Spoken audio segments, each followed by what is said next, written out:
Hello everyone, my name is Seth, and today I'm going to give you my review of Killers of the Flower Moon.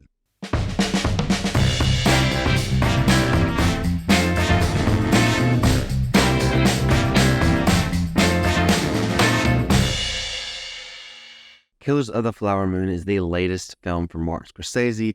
It stars Leonardo DiCaprio, Robert De Niro, and Lilly Gladstone, and it is based on a nonfiction book by the same name.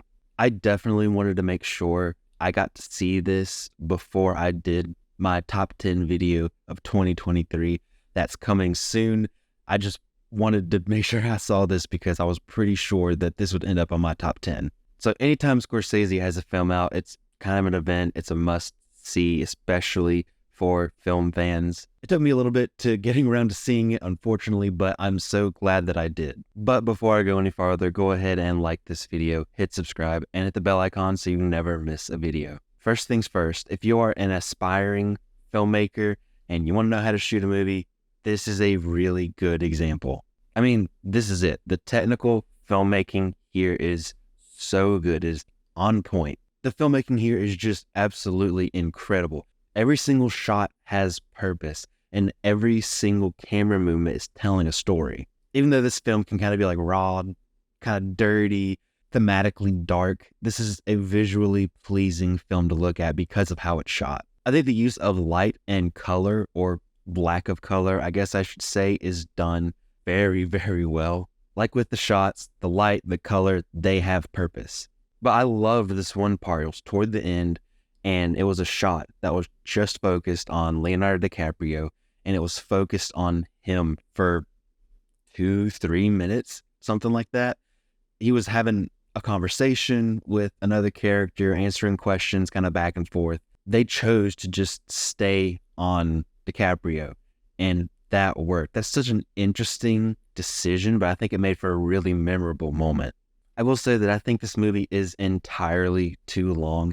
It is almost 3.5 hours, and I really don't think this film needs to be almost 3.5 hours. You do get a good sense of like the community and the area and our main characters, but I think there's quite a bit that could be trimmed down, especially there in the first act. But really all over, I would say that honestly, you could probably cut about 35 or 40 minutes out of this film, and that might make it better. And that's not because there's 35 or 40 minutes of stuff that wasn't good and deserves to be cut. Everything that was shot seems to be really good. Everything that's in the movie is really good. I just feel like you could tell the story in more of an efficient way. I think the pacing of this film is intentionally slow, and that's to help kind of build tension all the way throughout.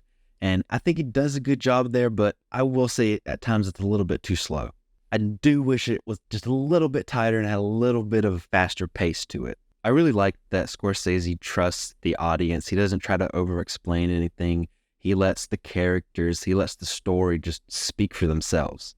I think the story here is really interesting, and I think there's a lot to each one of these characters. I mentioned it before, but good directors can get good performances out of your actors, and that's exactly what happened here. Leonardo DiCaprio is just so good. He's really good in this. I think this is another memorable performance by him. He does a good job of kind of portraying the struggle that Ernest has between his wife and his white family that's kind of messing everything up. He does a great job of showing Ernest's change from the beginning of the story to the end.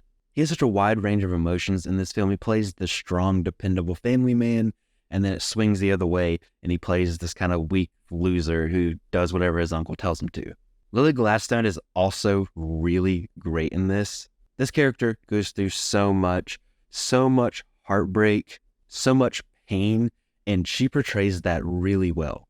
With that emotion and with her character being sick for some of the movie, I feel like this was just a difficult role, but I think she absolutely nailed it. Her character was such a steady presence for all of the other characters, and she kind of like represents the best of her people. I really do love this performance. Robert De Niro was great as well. This is a character that's pretty easy to hate.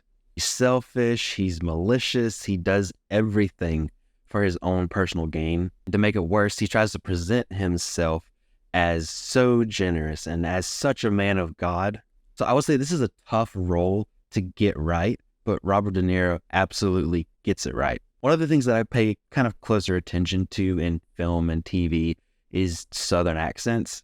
I've lived in North Carolina my whole life, and so I've been surrounded with a bunch of Southern accents. You probably can detect a little bit of one on me. So I feel like a bad Southern accent really sticks out to me. And I also feel like there's a ton of film and TV that has bad Southern accents. However, I think all of the accents in here were pretty much spot on. They were really good throughout the whole film. I think the only thing concerning the accents is that Robert De Niro's kind of fades away some, but I think that kind of fits with his character. I don't know if that was an intentional decision, but I feel like it fits with his character because he sees himself as better than everybody else. Overall, this movie is really, really good. The story is very intriguing. We have some strong characters with really, really good performances. The direction was great, and all of the technical filmmaking was top-notch. However, I will say I don't think this is a film that I can just outright recommend to everybody. I feel like the almost 3.5-hour runtime will kind of scare some people off. And I mean, that's understandable. It's a little bit easier with it being on streaming now. You can take it in chunks. I think people will see that runtime and think, well, I'll probably watch something else. I feel like that this film could have been much shorter. It could have been a little bit better paced, but everything in this 3.5-hour runtime is good. But I would say if you are a fan of Martin Scorsese or Leonardo DiCaprio, if you're a cinema fan, I think you will experience some really, really good filmmaking. I think I'm going to give it a 4 out of 5. But that's it. That's my review of Killers of the Flower Moon. Have you seen this film? Let me know what you thought about it in the comment section down below. I would love to have a conversation with you about it. Don't forget to like this video, hit subscribe, and hit the bell icon so you never miss a video. Thank you so much for watching. I really appreciate it. You can follow me on social media pretty much anywhere at CinemaSeth, and I'll see you next time.